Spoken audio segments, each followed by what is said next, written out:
Балалардың жазғы демалысын қызықты әрі тиімді өткізу мақсатында Жас шебер 2023 кәсіптік конкурс өтті. Мұнда оқушылар сұранысқа ие мамандықтың қыр-сырын үйренді.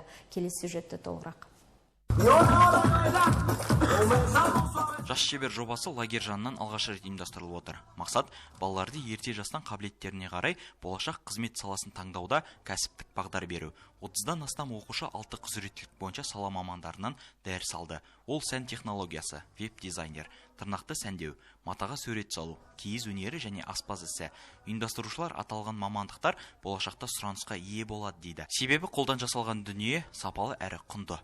6 құзыреттілік бойынша балалар өте жақсы дағдыланған.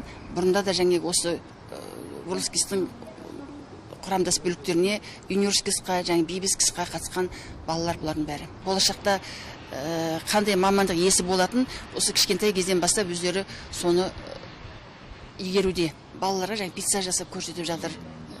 Болашақта олар аспаз маманы болғанға өздерін дайындауда. Сән технологиясы болашақта олар сәнгер болуға, өздері тігінші болуға өздерін дағдыландыруда.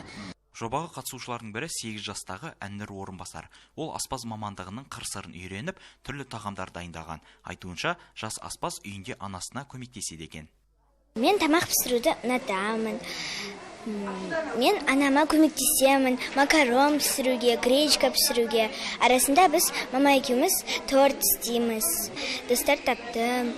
Лагерь өте күшті. Ояқта бізді күнде қыдыртады, дәмді тағамдар береді. Лагерь маған ұнайды. Ұйымдастырушылар алдағы уақытта қатысушылармен құзыреттілік санын көбейтуді жоспарлап отыр. Абзал Айхат, Амангелді Тұрахмет, Дидар.